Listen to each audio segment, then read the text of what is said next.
This is a beautiful piece called A Little Flower by Gurlitt. It was actually one of his most famous pieces, beloved for the last 100 years or so, because it's beautiful and straightforward ABA form. I'd like to show you from the chart how this piece is constructed. Our first system has 8 measures, that's the A section, and then we have the A again with a little variation on the last 2 measures. So it's basically AA. And then our B section is the different material. And then the wrap up, 8 more measures of the A, is absolutely identical, this last system, to the second system. With your protractor, you can actually go and compare bar lines. Exactly the same measures, systems 2, systems 4, all the way across. So once you've learned this system, you've learned that. All right, what I'd like to do now is show you one of the most important features of this piece, the bass line. It's so beautiful. This piece is in B minor, and this is our scale in the natural minor.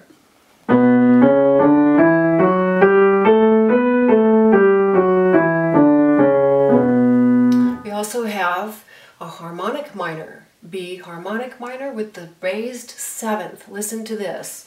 1, 2, 3, 4, 5, 6, 7 becomes A sharp. Gives that exotic gypsy minor sound to it. Well, guess what? Gurlitt uses both forms, the harmonic minor and the natural minor, in this bass line. So let's take a look at this. We have the B, there's your 1. Here's your harmonic minor, there's your natural minor. Ending on the dominant, the F sharp. System 2. So far exactly the same until right here.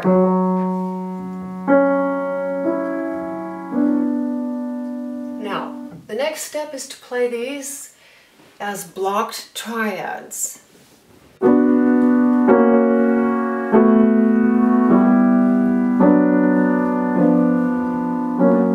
Resting on the F sharp chord, repeat. In pairs. That's how I learned them.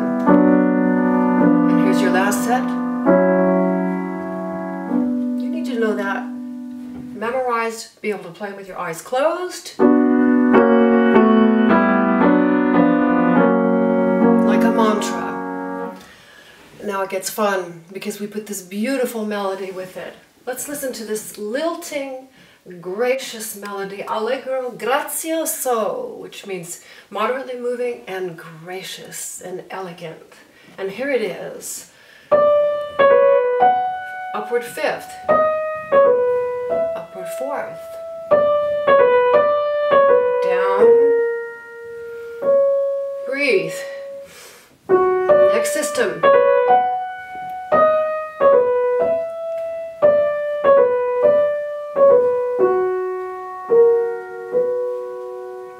Now let's put those together.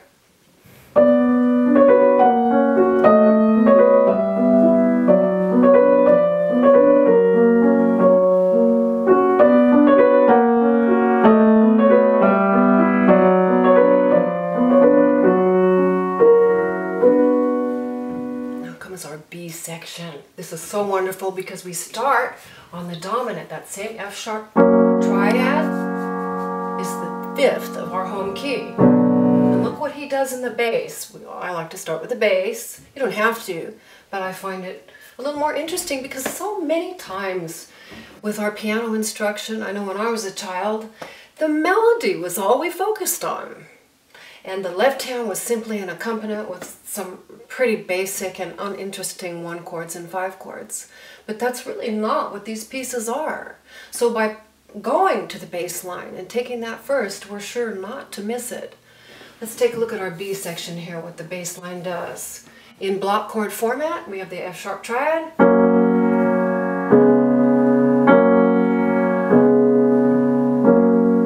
And that's really just a back and forth. It's a holding pattern harmonically. And that's going to set you up then for the recapitulation, return of the B. Now, as written, it's like a waltz. Okay, now if you were a composer, writing assignment, what would you put over that? Well, this is what Gurlitt did.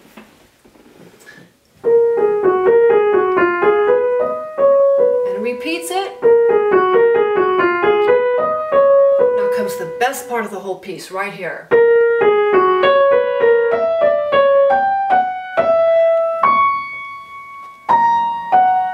It's like a solo, little mini cadenza leading you back to home. Now I'm going to put the hands together here.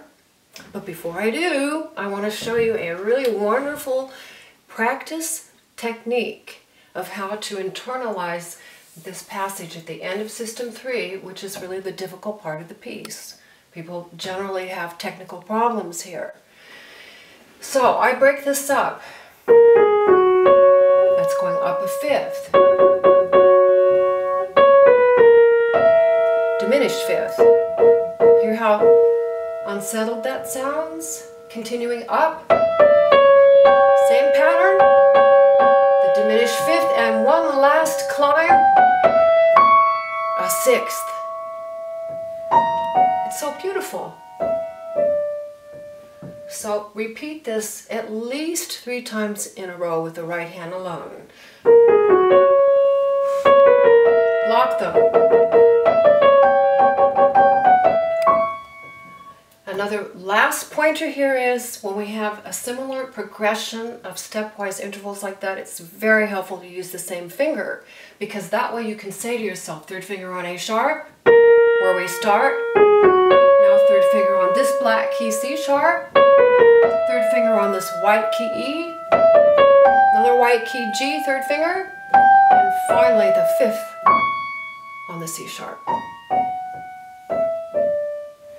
Now let's put this together as I promised we would.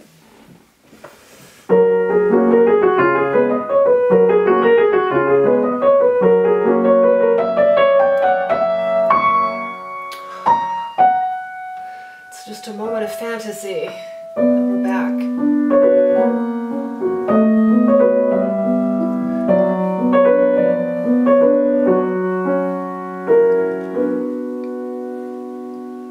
Isn't that a beautiful piece?